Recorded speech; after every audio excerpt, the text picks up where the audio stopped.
Hello my dear student, cost account के आज के लेक्चर में मैं आपको डिटर्मिनेशन ऑफ कोटेशन प्राइस या डिटर्मिनेशन ऑफ टेंडर प्राइस पढ़ाने जा रहा हूं। सबसे पहले मैं आपको बता रहा हूं कि कोटेशन प्राइस यानी कि टेंडर कहते किसे हैं। जब किसी उपभोक्ता को बड़ी मात्रा में सामान की आवश्यकता होती है तो वो निर्माताओं यानी कि उत्पादकों से उनकी लागतों के बारे में विवरण पत्र आमंत्रित करते हैं कि कौन उत्पादक उसको किस मूल्य पर माल बेचेगा, जिसको उत्पादक एक निश्चित फॉर्मेट में बनाकर लागतों का विवरण खरीदार को देते हैं। उसी विवरण को हम टेंडर यानी कि कोटेशन कहते हैं। कोटेशन प्राइस को हम ऐसे भी कह सकते हैं कि a tender statement is a cost sheet prepared not exclusively for the use of manufacturer, but it is to be looked into and examined by customer who would place order with manufacturer। जब उपभोक्ता के पास ये सभी विवरण पत्र आ जाते हैं तो वो सभी टेंडर्स का, जितने भी कंपनियों ने उसको टेंडर दिए हैं, सबका आपस में कंपेयर करता है और जिस किसी टेंडर में उसको लागतें कंपेयरली दूसरे टेंडर की अपेक्षा मिनिमम होती है उसी को वो आदेश दे देता है। Item to be included in tender price. जब हम टेंडर प्राइस को बनाते हैं तो हम कौन कौन सी लागतें उसमें सम्मिलित करते हैं उसके बारे में हम लोग पढ़ रहे हैं। सबसे पहले आता है डायरेक्ट एक्सपेंसेस।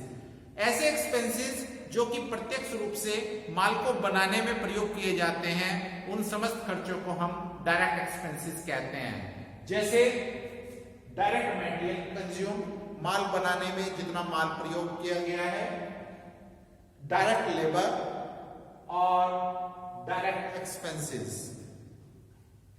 सेकंड होते हैं फैक्ट्री ओवरहेड। जैसे कि मैंने आपको लास्ट लेक्चर में बताया है, वो सारे खर्चे जो कि फैक्ट्री में होते हैं, जैसे कि फैक्ट्री का किराया, फैक्ट्री की लाइट, फैक्ट्री का डेप्रिसिएशन वगैरह वगैरह, उन समस्त खर्चों को हम फैक्ट्री ओवरहेड कहते हैं। Percentage of factory overhead with direct wages. हमेशा ध्यान रहिए, क्योंकि टेंडर को हम जो उससे पहले कॉस्ट शीट बनाते हैं उसके बेस पर हम टेंडर बनाते हैं और हमेशा जो परसेंटेज ऑफ फैक्ट्री ओवरहेड है वही परसेंटेज होनी चाहिए जो प्रीवियस कॉस्ट शीट में थी। तो हमेशा याद रहिए कि जो परसेंटेज ऑफ फैक्ट्री ओवरहेड है वो विद वेजेस यानी कि वेजेस के ऊपर कैलकुलेट की जाएगी। Will be same which was in previous year. Third, office expenses. वो समस्त खर्चे जो कि ऑफिस में होंगे, कार्यालय में होंगे, उनको लेंगे। Percentage of office overhead with factory cost will be same which was in previous year. हमेशा फैक्ट्री ओवरहेड के भी वही परसेंटेज ली जाएगी जो कि प्रीवियस ईयर में थी, और फैक्ट्री ओवरहेड की परसेंटेज हमेशा डायरेक्ट फैक्ट्री कॉस्ट के ऊपर कैलकुलेट करेंगे विद फैक्ट्री कॉस्ट। नेक्स्ट आता है सेलिंग एंड डिस्ट्रीब्यूशन ओवरहेड। वो खर्चे जो कि माल के बेचने और उसके वितरण के दौरान किए जाएंगे, उन खर्चों को हम सेलिंग एंड डिस्ट्रीब्यूशन ओवरहेड कहते हैं। जो percentage of selling and distribution overhead है, इनकी परसेंटेज वो लेनी चाहिए जो कि सेलिंग प्राइस के ऊपर या कॉस्ट ऑफ गुड्स सोल्ड के ऊपर होती है। इसके बाद लास्ट में आता है profit. Percentage of profit with cost और सेलिंग प्राइस। हमेशा ध्यान रहिए डे स्टूडेंट, जो प्रॉफिट की परसेंटेज होगी ये या तो बेचे गए माल की लागत पर होगी अथवा उसके बिक्री मूल्य पर होगी। अब मैं आपको बताने जा रहा हूं कि प्रॉफिट को किस प्रकार से कैलकुलेट करता है। प्रॉफिट को कैलकुलेट करने की दो विधियां होती हैं। फर्स्ट, कभी कभी जो प्रॉफिट की रेट है वो कॉस्ट प्राइस पर दी होती है और कभी कभी प्रॉफिट की रेट सेलिंग प्राइस पर दी होती है। यदि if rate of profit given at cost, यदि जो प्रॉफिट की रेट है वो कॉस्ट पे दी हुई है तो उस समय हम प्रॉफिट कैलकुलेट करने के लिए फॉर्मूला यूज करते हैं total cost multiply by rate upon 100। Second, if rate of profit given at selling price, यदि प्रॉफिट की रेट बिक्री मूल्य पर दी हुई है तो उस समय हम प्रॉफिट कैलकुलेट करने के लिए फॉर्मूला यूज करेंगे profit equal to total cost multiply rate upon 100 minus rate.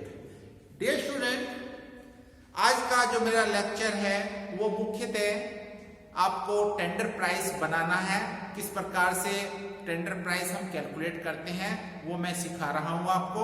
उसके लिए मैंने एक एग्जांपल लिया है, जैसे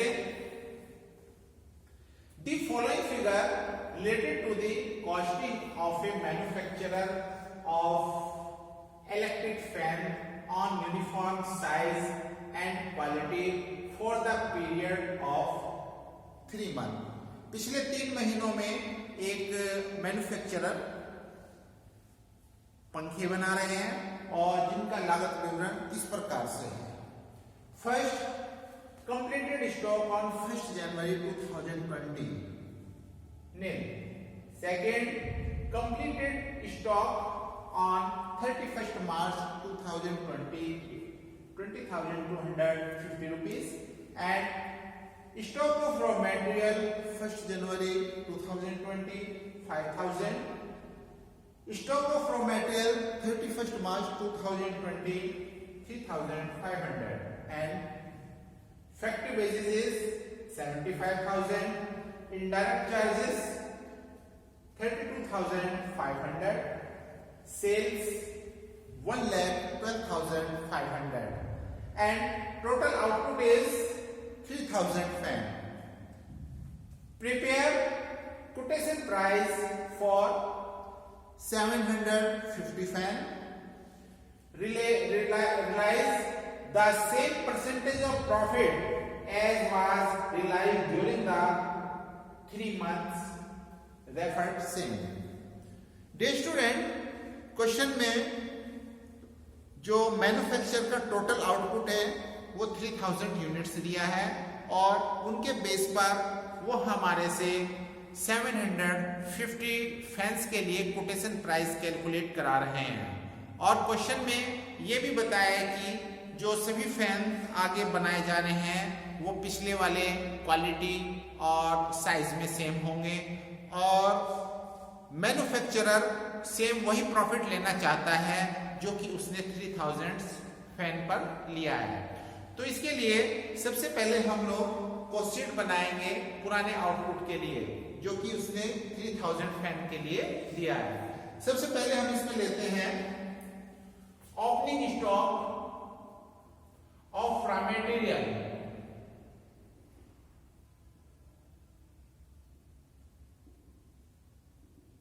जो कि क्वेश्चन में हमें दिया है 5,000 रुपीज। इट मीन्स 5,000 रुपीज और ऐड करेंगे हम इसमें परचेज, जितना माल परचेज हुआ है।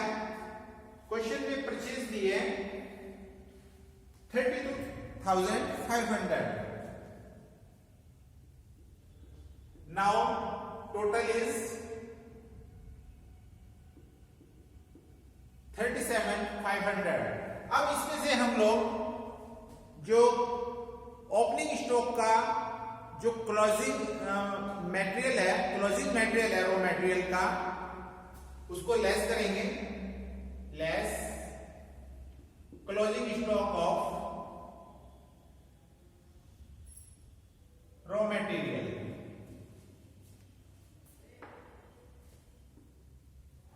$3,500।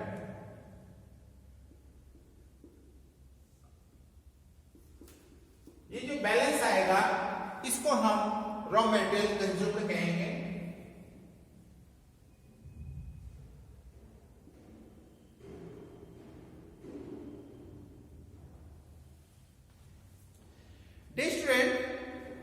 अब हम इसमें जितने भी डायरेक्ट एक्सपेंसेस हैं मैन्युफैक्चरिंग से रिलेटेड उन समस्त खर्चों को जोड़ देंगे। क्वेश्चन में दी हुई है factory wages, it means add wages 75,000.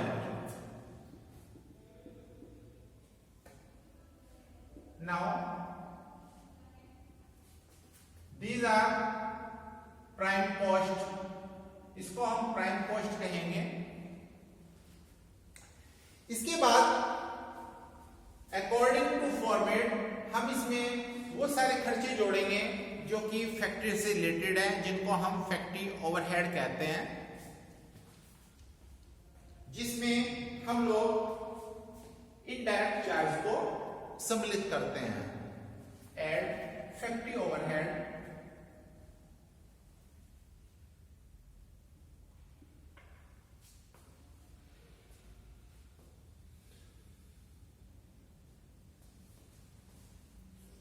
₹12,500।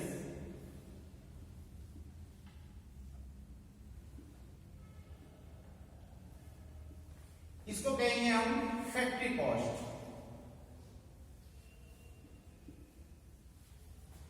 इसके बाद according to format factory cost आने के बाद उसमें ऑफिस से संबंधित जितने भी खर्चे होते हैं उनको ऐड कर दिया जाता है, जिनको हम फैक्ट्री ओवरहेड, ऑफिस ओवरहेड कहते हैं। ऐड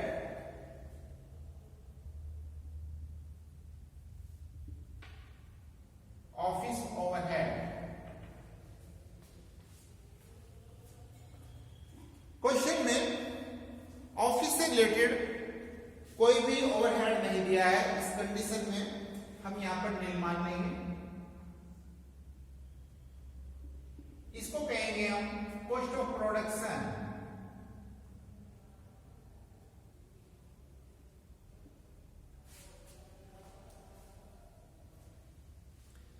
कॉस्ट ऑफ प्रोडक्शन आ जाने के बाद यदि मैन्युफैक्चरर के पास तैयार माल का ओपनिंग स्टॉक है उसको प्लस करेंगे और तैयार माल का क्लोजिंग स्टॉक है उसको हम माइनस करेंगे। क्वेश्चन में complete stock on 1 January 2020, it means ये फिनिश गुड्स का ओपनिंग स्टॉक है जो कि नील है, 0 है, इसको हम ऐड करेंगे और ओपनिंग स्टॉक का फिनिश गुड्स जो कि 20,250 रुपीज है उसको लेस करेंगे।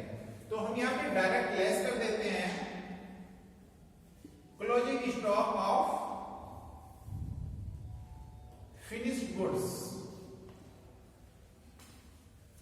20,250 rupees.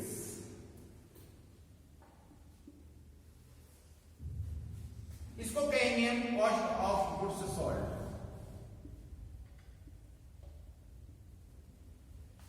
Student cost of goods sold आ जाने के बाद यदि क्वेश्चन में सेलिंग एंड डिस्ट्रीब्यूशन एक्सपेंसेस दिए हैं मैन्युफैक्चरर्स के द्वारा उसको ऐड किया जाता है, लेकिन क्वेश्चन में सेलिंग एंड डिस्ट्रीब्यूशन एक्सपेंसेस नहीं है तो उनको हम नील मानते हुए इसी को हम कॉस्ट ऑफ सेल्स भी कहेंगे। इसके बाद जो ये टोटल आउटपुट है वो 3000 फैन का है, जिसका सेलिंग प्राइस 1,12,500 रुपीज है। इसको लेस करें, सेल्स 1,12,500। इस कंडीशन में क्वेश्चन में जो सेलिंग प्राइस है वो 1,12,500 रुपए है और जबकि उसका कॉस्ट प्राइस 1,01,250। सेल्स में से हम कॉस्ट लेस करेंगे तो ये हमारा प्रॉफिट आ जाएगा।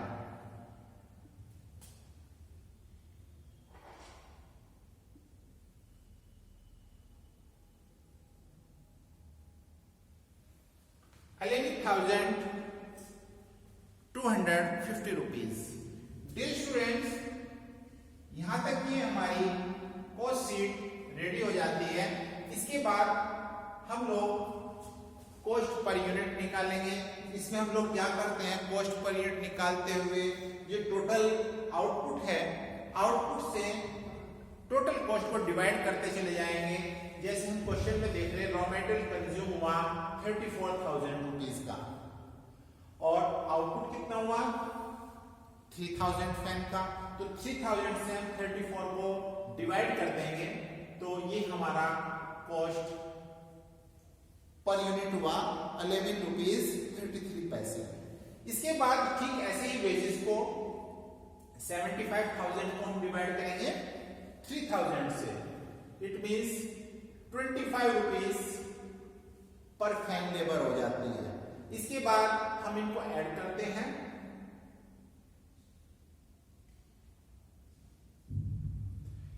ठीक इसी तरीके से जो फैक्ट्री ओवरहेड है 12,500 डिवाइडेड बाय 3,000, इनडायरेक्ट चार्जेस आ जाएंगे 4 रुपीज।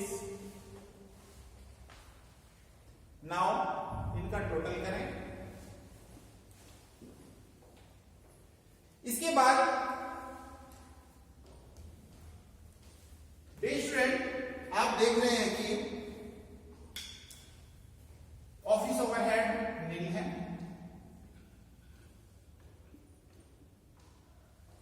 इसके बाद हमारा जो कॉस्ट ऑफ प्रोडक्शन है वो 40 रुपए 50 पैसे कम हुआ। ऐसे ही फिनिश गुड्स पे आप ध्यान न दें।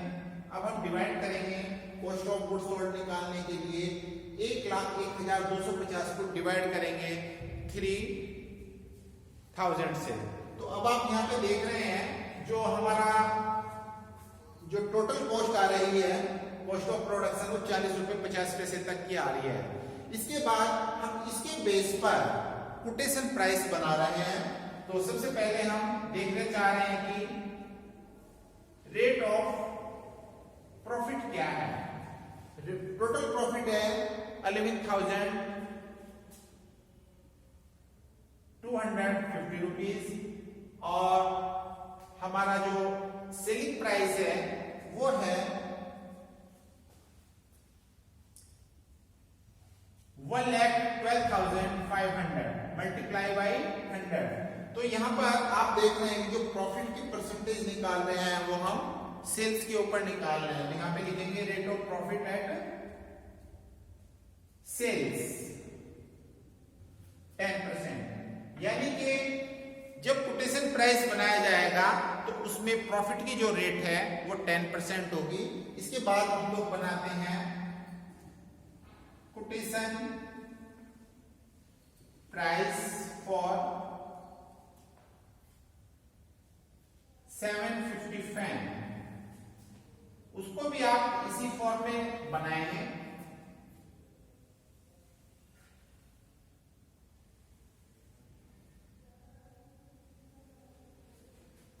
सबसे पहले लेते हैं हम मटेरियल। स्टूडेंट जैसे कि आप देख रहे हैं कुल मिलाकर के जो टोटल कंजप्शन हुआ था 3,000 फैन में वो 34,000 का हुआ था। इसको हम ऐसे डिवाइड कर सकते हैं 3,000 से पर यूनिट आ गया और हमें यहाँ पे 750 फैन का कोटेशन प्राइस बनाना है। तो यहाँ पे 750 से मल्टीप्लाई कर देंगे तो ये आएंगे हमारे 8,500 जैसे कि यहां पे निकाला था 11.33 rupees per unit. Same add करेंगे हम इसमें वेजेस। टोटल वेजेस है 75,000। It means divided by 3,000 multiply by 750 ये आएगा 18,750। It means 25 rupees per unit. दोनों को ऐड कर देते हैं।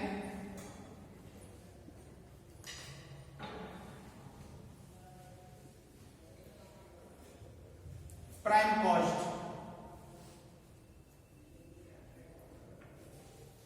इसके बाद हम लोग इसमें ऐड करेंगे factory overheads. Total factory overhead is 12,500 divided by 3,750। इसको सॉल्व करेंगे तो ये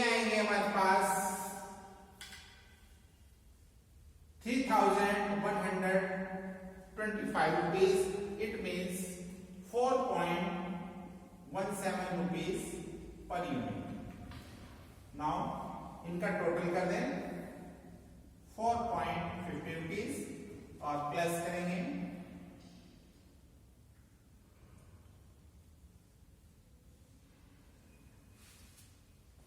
30,375 rupees.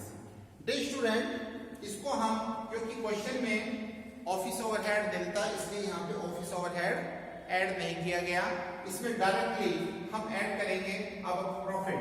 इसी को हम फैक्ट्री कॉस्ट भी कहेंगे, इसी को हम कॉस्ट ऑफ प्रोडक्शन भी कहेंगे या कॉस्ट ऑफ सेल्स भी कह सकते हैं, क्योंकि इसमें आगे का कोई खर्च नहीं दिया हुआ है, न तो ऑफिस का और न ही सेलिंग एंड डिस्ट्रीब्यूशन का। इस कंडीशन में अभी थोड़ी देर पहले हमने पढ़ा है कि मैन्युफैक्चरर वही प्रॉफिट लेना चाहता है जो कि उससे 3000 पेन पे लिया था, जो कि 10% है एट सेल्स। और जब हम प्रॉफिट की रेट सेलिंग प्राइस पर दी होती है तो फॉर्मूला यूज करते हैं total cost multiply rate upon 100। It means profit add करेंगे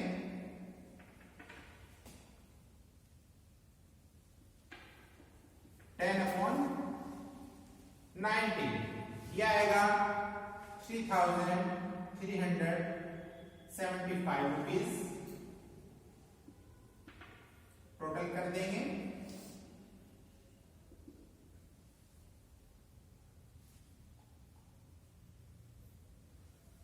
These are quotation price.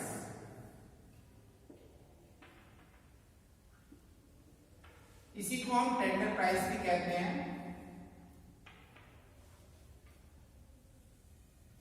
Day students, हमेशा ध्यान रखिए, मोस्टली ये जो कोटेशन प्राइस कैलकुलेट किया जाता है, जो हम मैन्युफैक्चरर के पुराने डाटा है, जो उसका आउटपुट है, उसके बेस पर ही कोटेशन प्राइस कैलकुलेट होता है। Thank you.